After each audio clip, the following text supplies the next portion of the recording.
एक बार की बात है, बगदाद गांव में बाशम नाम का एक आदमी हुआ करता था, जिसके पास पवित्र दरी थी और इसी दरी पर बैठकर बाशम हवा में उड़ता था। लेकिन बगदाद में एक शख्स ऐसा भी था जो बाशम के जादुई कारपेट को देखकर जल रहा था। उस व्यक्ति का नाम कैस था।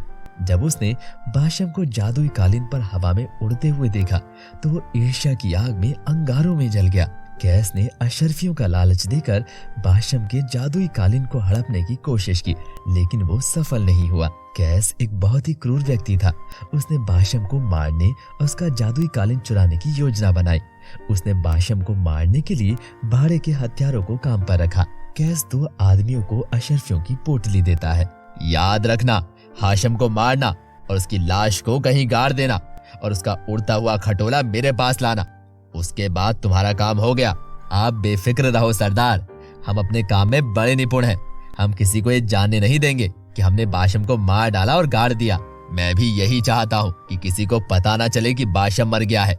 मैं शहर में ये बता दूंगा कि बाशम ने अपना उड़ाने वाला कालीन मुझे बेच दिया है। वो बगदाद छोड़कर दूसरे शहर चला गया है। ठीक है, फिर हम आज रात अपना काम पूरा कर देंगे। कैस द्वारा भेजे गए किराए के हत्यारों ने अपना काम बहुत चालाकी से किया। उन्होंने रात में बाशम के घर में घुसकर बाशम को मार डाला और फिर उसके शव को जंगल में ले जाकर दफना दिया। उसके बाद उन्होंने बाशम का कालीन कैस को सौंप दिया। कैस कालीन पाकर बहुत खुश था। अब वो भी इस कालीन पर बैठकर आसमान में सैर कर सकता था। अगले दिन उसने शहर भर में बताया, बाशम कालीन बेचकर व्यापार करने के लिए दूसरे शहर चला गया है और अब मैं जल्द ही जादुई कालीन पर उड़ने का प्रदर्शन करूंगा। जिस दिन कैस को कालीन पर बैठकर उड़ान भरनी थी, उस दिन शहर के कई लोग उसकी उड़ान का प्रदर्शन देखने पहुंचे। कैस कालीन पर बैठ गया और कहा, आकाश में चलो मेरे कालीन। उसके ये कहते ही कालीन आसमान में उड़ने लगा। कैस को पता था कि कालीन को कैसे उड़ाना है, क्योंकि उसने हाशिम को कई बार कालीन उड़ाते देखा था। उसका कालीन हवा में उड़ रहा था और नगर के लोग उसे ईर्ष्या भरी निगाहों से देख रहे थे। कैस को ये सब बहुत अच्छा लग रहा था और वो अपने आप को अब गौरवान्वित महसूस कर रहा था। बहुत देर तक आकाश में भ्रमण करने के बाद उसने लौटने का निश्चय किया। उसने अब कालीन को नीचे जाने के लिए कहा, पर कालीन उड़ता ही रहा। ये देखकर वो चिंतित हो गया। उसने ये तो देखा था कि बाशम कालीन कैसे उड़ाता था, लेकिन बाशम नीचे आने के लिए क्या कहता था उसे ये नहीं पता था। कालीन हवा में ऊपर उड़ता रहा। वो कालीन को जमीन पर लाने की कोशिश करता रहा। जमीन पर चलो कालीन, जमीन पर चलो, जमीन पर उतर जाओ ओ दरी।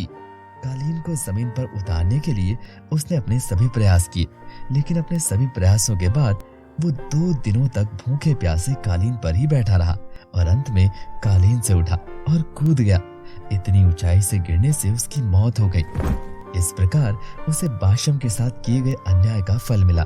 किसी ने सच ही कहा है कि जैसा करोगे वैसा भरोगे। तो दोस्तों, कैसी लगी आपको ये कहानी हमें कमेंट बॉक्स में जरूर बताइएगा और ऐसी ही और मजेदार कहानियों के लिए हमारे चैनल को सब्सक्राइब कीजिएगा और घंटी के आइकन को भी प्रेस कर दीजिएगा, ताकि आने वाली वीडियोस की नोटिफिकेशन आपको मिल जाए, वो भी सबसे पहले। दोस्तों, मिलते हैं आपसे अगली कहानी के साथ। Bye bye, good bye.